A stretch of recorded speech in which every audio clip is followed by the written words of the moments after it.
What's up, guys? Welcome back to Newswave. Back when Nintendo first revealed the technical details for the Switch 2, there was one feature in particular that was there to start and then quietly removed. Now we finally have a comment from Nintendo around the situation, even going as far as to apologize for the whole thing, and we're going to go over that here today. Also, we are going to be talking about Rockstar and the potential for a big-time upgrade for the PS5 and the Xbox Series, as well as, I guess, almost one of those impossible Switch 2 ports that could be set for release later on this year. And the situation around Marathon has gone from bad to worse as reports and news pile in around Bungie, the morale there, and how Marathon not only could be in trouble, but could actually lead to Bungie being in serious trouble, and we're gonna go over all of that here today. So if you guys enjoy this video, make sure you hit that like button, helps out a ton, and if you're new here to the Spawnwave channel, make sure you subscribe down below, and of course, members for the channel do get Newswave early. If you would like to learn more about that, click the join button or link in the description down below. And we're gonna start today with pre-orders for the Switch 2, or really just stock if you haven't gotten a pre-order in, as we have another retail chain that's announcing they will have extra units available, and we could see this posted by GameStop.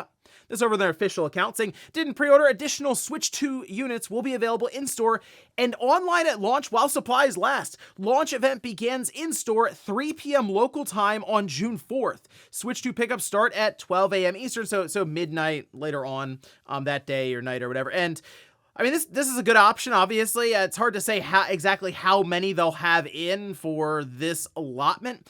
But, I mean, at this point, you can kind of try to plan around this, although I'm wondering if there's going to be a situation where lines will also sort of start up, because we did see it with the Switch 2 when for pre-orders with GameStop. People went out after they couldn't get, say, Best Buy, Walmart, or Target at midnight when those pre-orders launched.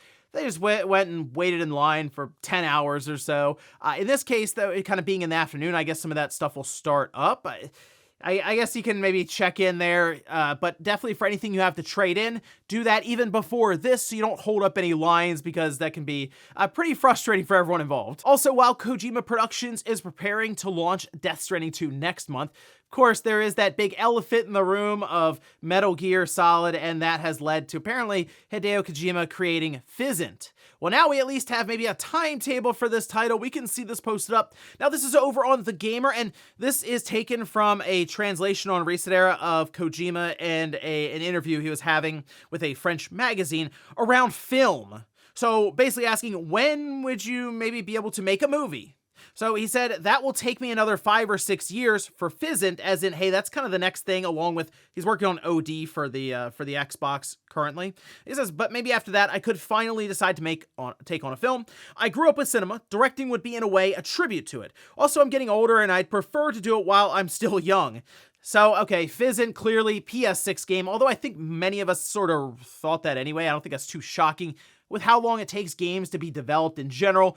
5 to 6 years feels kind of quick, actually. As bad as that sounds now, let's face it, we've seen 7, 8, 9, 10-year development cycles becoming more and more common. This is a game, though, that many of us are curious about since, again, it's brought up with the idea of, hey, people want me to make another Metal Gear game. How about I just make my own franchise, my own IP, new property, and we go with Physint. So, hey, what's an unhinged, ungoverned Kojima going to do without even Konami over his shoulder, just double-checking everything? Who knows? But at least for now, we have Death Stranding 2 coming up next month, and I'm sure that on its own will be completely off-the-wall ridiculous. Oh, and here's a cool feature for the Switch 2 with Game Chat, which has come up mostly because the 3 gigabytes allotted RAM for the system apparently that's really being used for this. But take a look. This is posted up by Oatmeal Dome, who mentions that Game Chat supports live subtitles. The system can transcribe what everyone is saying and display it in a chat box on screen. So that's great for accessibility and could get absolutely off the rails with how things can go online at times. Although this would be mostly with friends, clearly, so you're not in a random chat room. And oh man, the Xbox lobbies back in the day with Call of Duty would have a tough time keeping up, especially if they had a bad word reference list. But in this case, pretty cool for someone maybe who isn't able to hear what everyone's saying then at that time. They can just read it right on screen. So we'll actually see how well it can transcribe when things are going a little crazy there with something like Mario Party. And guys, with some of the quick news out of the way, let's get into the bigger stuff. Let's start right away with Nintendo and the Switch 2 feature that was on their website to start when they posted the technical details and then was pulled down quietly. And it didn't happen all at once. It seemed like region by region, VRR, variable refresh rate, was pulled down over time. And people were trying to figure out why that is, because VRR is supported in handheld mode. NVIDIA did an entire blog post around G-Sync for the panel and how that would work, of course, to smooth out just the overall experience when it comes to frame rate, and it also being capable up to 120 FPS. There are some interesting things they can do with 40 FPS mode as an example in handheld mode. But still, VRR is becoming more and more adopted by gamers, even in the living room, with many TVs like LG's C-Series being a very popular one that does use their own variable refresh rate with things like the PlayStation 5 or the Xbox Series. Even, I mean, a nice GPU on a tower PC that you drag out into the living room, all of this works together to just give a better, smoother experience. Well, now that VR has been removed from the website for the Switch 2, people were wondering what's going on. Nintendo Life finally was able to get a response from Nintendo. It has been a little while. We can see this posted up over on their website. This is from a Nintendo spokesperson saying Nintendo Switch 2 supports VR in handheld mode only. The incorrect information was initially published on the Nintendo Switch 2 website, and we apologize for the error. Now, good follow-up here by Nintendo Life. They were asked about the potential for a future firmware update that could add VRR to dock mode. They simply say, we have nothing to announce on this topic. So I will say, people are trying to figure out right now if that's even possible, and a lot of it will come down to the hardware in the dock specifically, although some are questioning the idea of like the USB-C display port to HDMI maybe being a bit of a hiccup there. It is hard to say, I think, at this time, before we even get the system in our hands, if that's going to even be possible, which is one of the reasons I think you're getting that we have nothing to announce on this topic, because I'm sure it's something that they are playing around with, maybe potentially seeing if it's possible, or maybe it is something they can implement, but it's not good across the board. If you're unaware, the PS5's VRR is spotty at times right now. There have been many examples. Digital Foundry has even pointed out where it's done some weird things in games. To my understanding, the Xbox Series system, Xbox Series X, specifically to my experience, has like the best VRR support of the consoles at this time. So if the Switch 2 could eventually figure it out, that'd be great. And it is disappointing to see that it was pulled down, because it felt like, okay, that has a lot of the higher end features with NVIDIA there and Nintendo working on this custom chip. So in handheld mode, you are going to have VRR support, which does kind of make me think that, okay, so first off, you would need a TV that supports it, obviously. And as I found out with the poll, which we'll get to later on, there were some in the comments, okay, many in the comments who didn't know if their TV supported VRR. So that is a whole roadblock to get over there. But remember, this is a system that I think Nintendo is going to try to get another 8 years out of.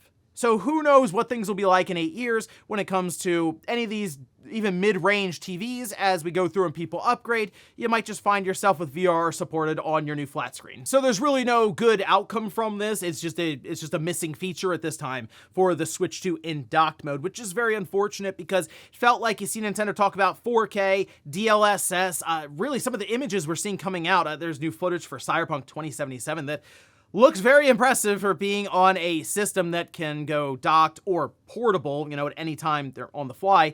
It's just very unfortunate that's a feature missing, at least at launch, for the docked play with the Switch 2. I will say the PS5 took, was like 2 years or so to add in VR support, so we'll see if it's something that Nintendo's is able to implement on the Switch 2 later on. But yeah, unfortunately, it doesn't look like it was an accident that was pulled down.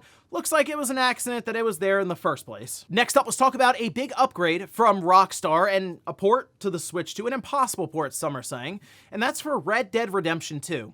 If you're unaware, on the Xbox Series and the PlayStation 5, this game is still basically running like a PS4 or an Xbox One game. It's capped at 30, which is unfortunate because you expect it to be able to play that, at least that version, at 60, but then also all the other advancements and things that we got from the Xbox One and the PS4 generation up to the PS5 and Xbox Series, of course ray tracing, all these other things that Rockstar can tap with newer hardware, and the SSD is really not in play outside of, oh, it's running from it, so any kind of loading or anything there is just better. So to hear about an upgrade that I assume is going to lift the frame rate cap to 60, maybe move around the resolution so it's a better scale for the dynamic side of things with it, and also when it comes to any kind of load times, anything there, it's able to tap the SSD in general. So that is a much needed upgrade, and it's currently rumored to be happening. We can see this posted up. Now this is over on Game Reactor. They have two things here, okay? So one, Game Reactor has heard from sources close to Rockstar that the acclaimed Wild West open world opus, considered one of the best video games ever, is not only on its way to the Nintendo Switch 2, but could be coming to the new console as soon as later this year. Red Dead Redemption 2 for Switch 2 would not be coming alone as a one-off move, but it's possible that it could be coming at the same time or somewhat later as an update to the game for current-gen hardware, one of the so-called next-gen upgrade patches that brings the graphics and performance of Red Dead Redemption 2 up to date for the PS5 and the Xbox Series X and S. At this time, the best way to play it is clearly through PC, and even after it does get, we'll say this upgrade for the PS5 and the Xbox Series, still probably the best way to play it is on the PC with a nice, very expensive GPU build, all that. But for owners of the PS5 and the Xbox Series, and that's where they've been playing through backwards compatibility, it would be a pretty big jump to go from 30 to 60 in general. The game feels sluggish as it is, and that's apparently on purpose for the controls from Rockstar, wink wink, but moving up at least to 60 would work to make them more responsive. The Switch 2 port will be interesting, but I gotta say though, it's technically a PS4 game, and I think a lot of people expect games that were on the PS4 to just run fine, even better on the Switch 2. So while I still see the impossible ports being thrown around, that sort of that terminology, I just don't really get that feeling anymore for even something like a Red Dead Redemption 2. Anything that I've seen play on a PS4 or an Xbox One, I'm like, yeah, it's kind of expected at this point. Well, I mean, we could talk about stuff like GTA 6 if that found its way over. Okay, I would be inclined to move towards impossible port. But as for now, it'd be kind of cool to see Red Dead Redemption 2 handheld mode on the Switch 2, or even in dock, see what they can accomplish there. I'm sure with DLSS and all of that. So we'll keep an eye out, as it seems like Rockstar is getting pretty busy with a lot of remasters and ports across their entire library later on this year. Next up, let's talk about the Marathon situation, which has gone from bad to worse, maybe even worse than that even, because they had a live stream. It didn't go well. Apparently they couldn't really show gameplay. That was a whole thing, since they're concerned that there might be even more artwork that they're unsure if it was stolen or not. And well, if you missed all of this, here's a quick recap. This tweet was posted up, and it's from N Squared or Anti-Real. They say the Marathon Alpha released recently, and its environments are covered with assets lifted from poster designs I made in 2017. This message has now garnered more than 10 million views, 64,000 likes. Gene Park did an entire interview with this person, and it absolutely blew up online. So much so that we got a response from Bungie and the Marathon team about how they're going to look into this, how this was from a former, I guess, kind of built up as a rogue employee that was working on a lot of the art that pulled these assets. But now some are looking at this as, hey, it kind of looks like a lot of the art design in general was inspired by this person's profile that dates back to, as you see here, 2016, 2017. Well, now we have a new write-up. This is from Paul Tassi, who's generally pretty plugged in with Bungie for things like Destiny, and has been following along with Marathon as we've gone along here. And they had a few things to say here from some of the inner workings at Bungie currently after all this went down. The public explanation for the art theft, one ex-employee taking things in 2020, is the same one being given internally at Bungie among the rank and file. So yeah, if it's any other story happening right now, I'm sure there's a few people that know that, and this is just maybe to me, that was so weird that, okay, one employee got all this artwork and made this happen. I don't know. It feels like it would have to go through a lot of revisions, a lot of eyes before it got into the game to this degree, but that's the story they're running with now. It says Sony and Bungie Legal are now sorting through this, and there is unlikely to be any much new information as all of this continues to unfold. It's not clear how long an audit will take of the assets to remove or find any more plagiarism, as it's an expansive enough process to have Bungie not even show any footage at all in its recent livestream. Morale is in free-for-all across all departments, and the vibes have never been worse. Everyone has the same concerns about what happens to Bungie as a studio if Marathon bombs, which is something they absolutely cannot afford. So it's no secret that Marathon wasn't exactly lighting the internet on fire. Like, oh my gosh, look at this. Can't wait to play Marathon. This is going to be great. It was a lot of back and forth online if this would even be a good game in general. Then here comes something like Arc Raiders that seems to take over in that extraction shooter space. And then Marathon is just kind of still hanging out. Hey, it'll be out later on, we'll get later this year into the fall. This will come out. It'll be, I guess, $40 and it'll be great. That hasn't really happened. And now you have all of this happening where they've admitted it that yes, they lifted and stole artwork, plagiarized stuff, put it into the game. One employee, ex-employee, we'll see about that. But like the game itself, with all this has to happen, the current perception of it, I'd be shocked if this game came out this year. I'm kind of thinking it's delayed into next year. They mention Bungie can't afford the game to bomb, and I think that's absolutely correct, because if this game comes out and is, I hate to say it, another Concord situation where it launches, maybe people play it a bit at first, but then it completely falls off a cliff. It's a live service game. It needs people. What do you do with Bungie then? You already removed Gummy Bears, which apparently is a very promising incubation project from them, and then brought it into Sony, formed an entire new studio, I guess, to build the game. And then here's Bungie now sitting with Destiny 2 and Marathon. Destiny 2 being older with missing content all over the place. It's a really hard thing to onboard to play for the first time. And then Marathon, which might not even be around if it's a Concord situation by next year. That's tough spot for Bungie.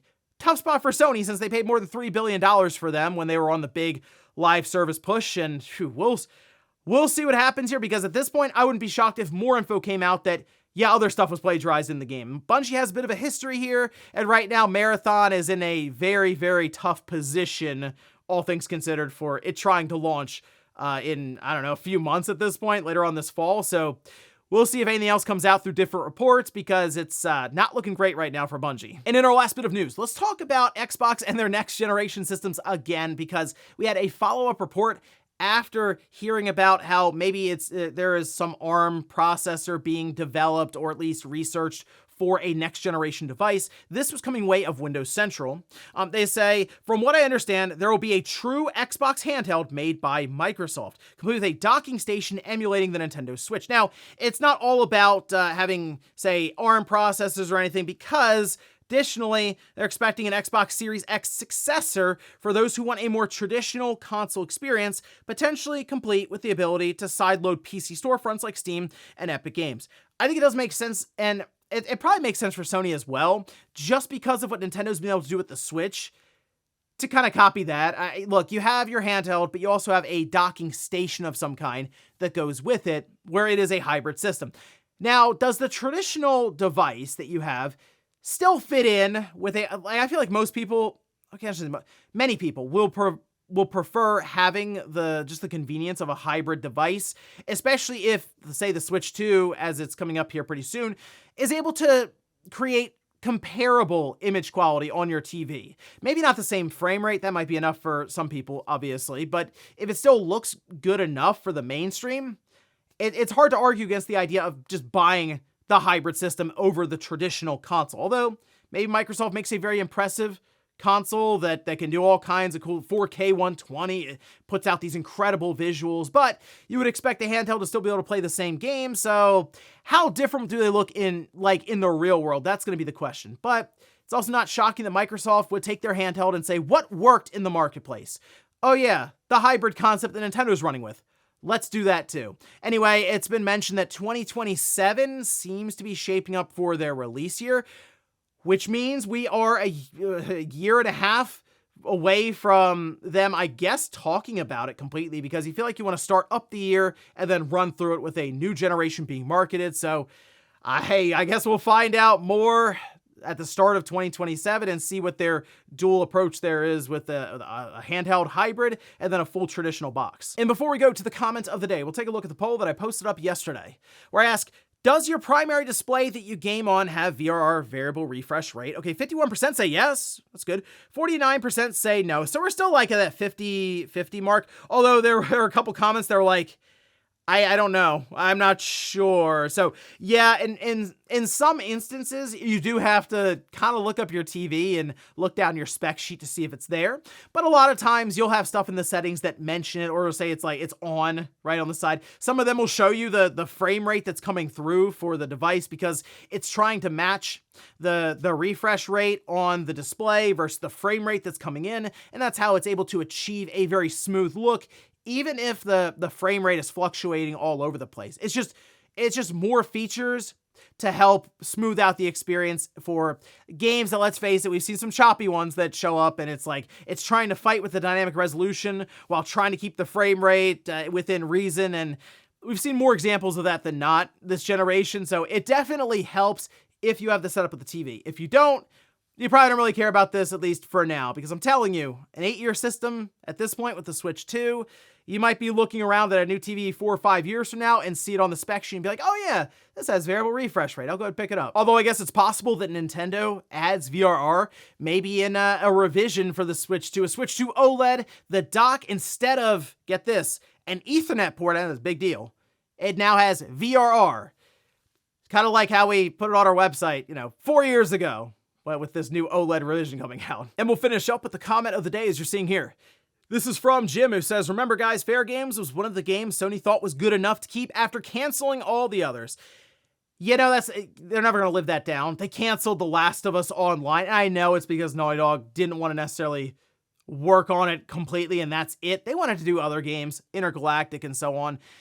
But the fact that you spun it off from The Last of Us Part 2 instead of doing a Factions 2, a smaller arena style, even like multiplayer, tacked on multiplayer. Bring back tacked on multiplayer. We need to get that going already. Instead of doing that, you spin it off into this big online game, and then it gets canceled. But then here comes Fair Game. So look, you're never going to live that down. Twisted Metal, what would that have looked like? What was this online multiplayer God of War game from Bluepoint? What was Ben Studio working on? I mean, the list goes on and on and on, and then you see Fair Games. You're like, this doesn't line up at all. But remember, they bought Haven Studios, I assume, either because of the technology they had, that was alluded to, or because of Fair Games. So I guess in a way, you got to kind of greenlight and push Fair Games through because you bought an entire studio for it. And ladies and gentlemen, that's going to do it here for Newswave. If you enjoyed this video, guys, hit that like button. If not, hit the dislike. Leave comments down below about everything we talked about here today. If you missed last week's Newswave, I'll leave it up here in a card. Or maybe you want to hear more about Nintendo's response to the game key cards, as they did give that over the last few days. I'll leave that right below it. Thanks, guys, for watching, and I'll see you next time.